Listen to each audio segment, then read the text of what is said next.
Hey everyone, in today's SoCraftastic Crafty Friday video, I'm showing you how to make beaded pearl bracelets with a charm. The difference between these and other bracelets I've made in the past is that this is the first time I'm trying my hand at beading wire and crimp beads. So these bracelets are a little bit more sophisticated and elegant, but if you don't have the supplies that I'm using in this video, don't feel like you can't participate in Crafty Friday. You can always use any type of string you have around the house.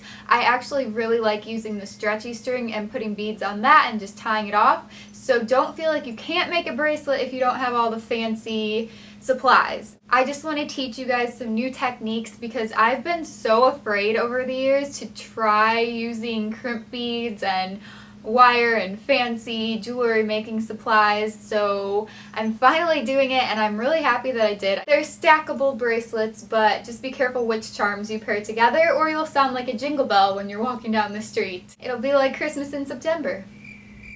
Yeah. A little announcement for you rainbow loom lovers before we get into this tutorial. I want you guys to know that I do have a new rainbow loom bracelet tutorial coming up next week, so probably next Wednesday you'll see a tutorial for the cinnamon twist.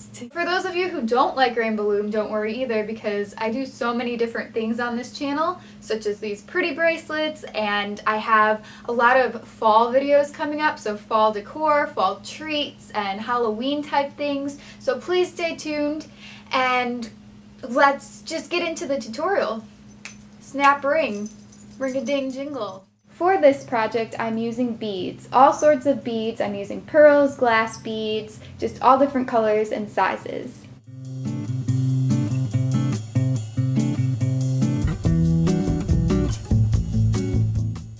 And something that's optional but definitely adorable is to add a metal charm.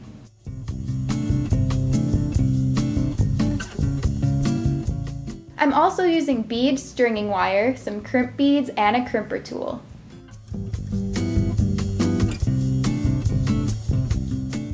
Along with a clasp and also a jump ring if you're going to add a charm.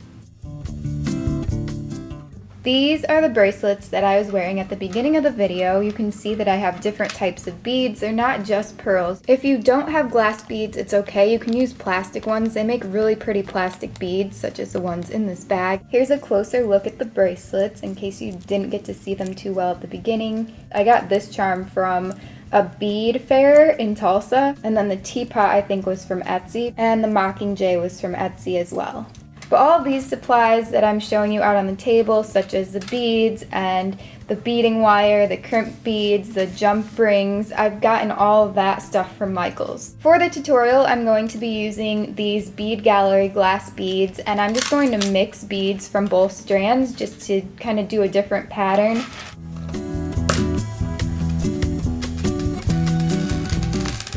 Whoa, they all rolled away. Go ahead and cut and gather all the beads you'll need, and then you're going to decide which size wire is going to be best for your bracelet. Just look at the holes on the beads and make sure that your wire can fit through that hole 2 times, because at the end of the bracelet you'll need to put the wire back through the bead a second time. This is how I test it, so I've decided I'm going to use the 0.38 millimeter. So I took some of the beading wire and I just unraveled it. I don't think that that's focusing. I'm leaving it on the spool, and then I'm going to start stringing my beads on.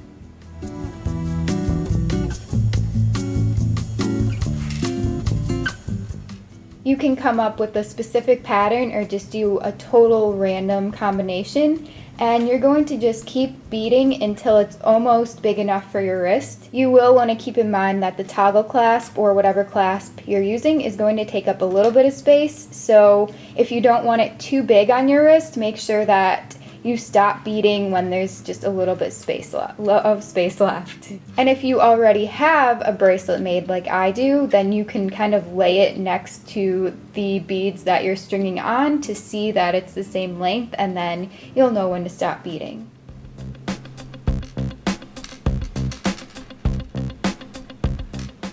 Also, if you can tell at the end of my bracelets on either side, I usually put a silver bead of some sort, and on the blue one I even put a different colored bead on the ends.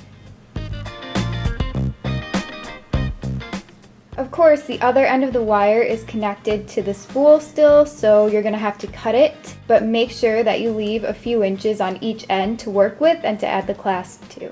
I'm going to cut right there. If you're a beginner, you might want to leave a little bit more wire at the ends, but as you work on them more and more, you'll get a feel for how much you need to leave.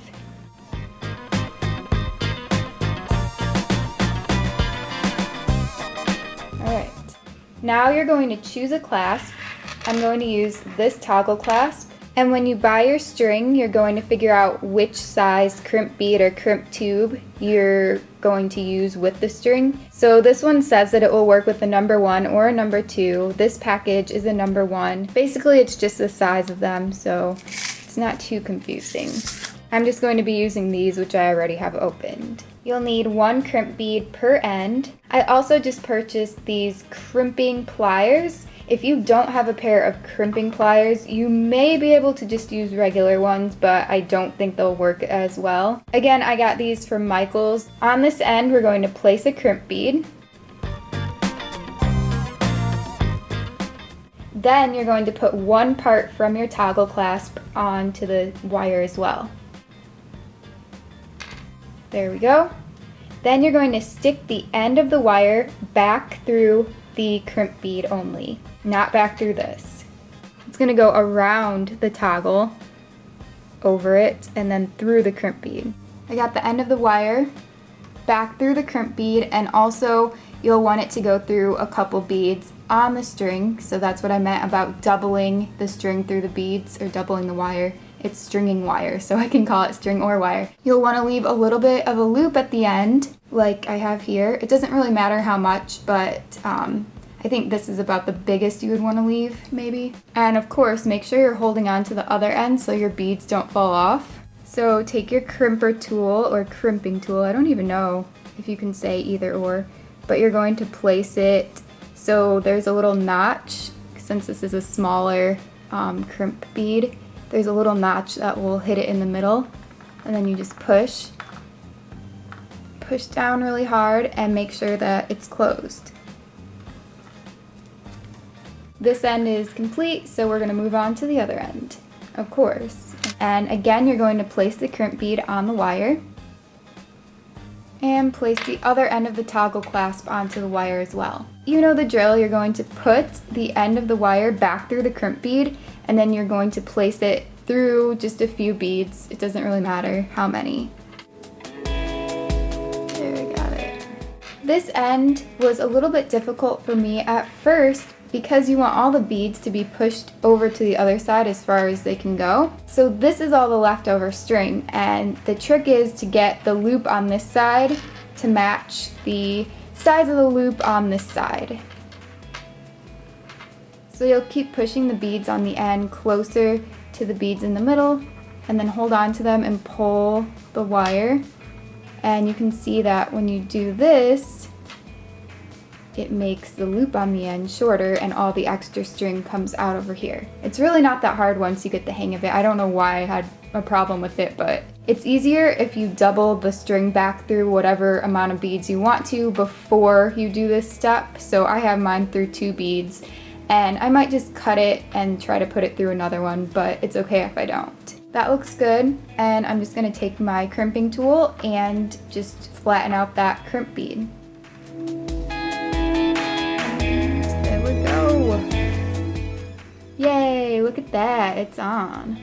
As you can see, it got twisted, which is okay, it will still stay, but I was looking through the viewfinder of the camera instead of actually watching what was going on, so yeah, but it's okay. Ideally, you want it to be straight like this one. I'm just gonna snip the wire, and then I'm just gonna try and put it through a couple more beads. An easy way to do that is to take your pliers and just grab towards the end where you cut. So now it's through, and that gets rid of the extra wire. Finally, I'm going to choose a charm, and I've had the owl in mind for this color combination, and also a jump ring. What I'm going to do is open the jump ring with 2 pairs of pliers. I'm going to use these little mini pairs. When your jump ring is open like that, you will put the loop of the charm, and then I'm going to put it through this loop of wire, and then I'm going to shut it back up with the pliers. Here's what it looks like. The little jump ring is through the beading wire and it hangs down really cute. And the cool thing about toggle bracelets is I can actually put them on my wrist really easily by myself. So look at that.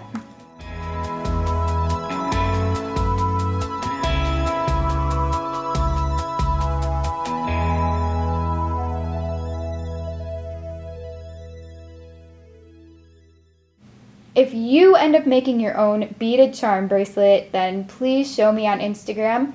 What you'll want to do is just put a picture of it on your Instagram account, and then in the photo caption use the hashtag SoCraftastic, and I'll look through those tags and see all the pretty bracelets that are posted there. And my Instagram name is Sarah Lynn T, by the way.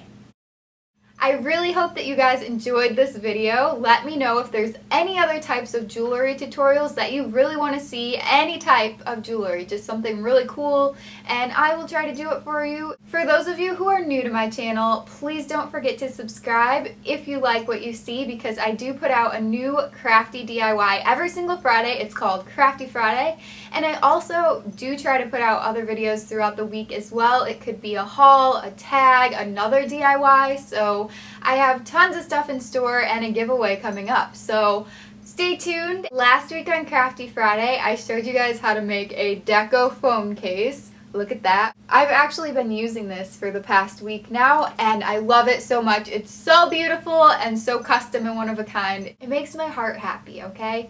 I like it a lot. So I also really liked the photos that you guys sent to me, and I got a lot from Instagram, of course, and some from my Facebook fan page and Twitter as well. A lot of you guys decorated your phone cases, and there were some super creative ones, some super beautiful ones. All of them were very cool, and I really appreciate that you sent your photos in to me. Thank you so much.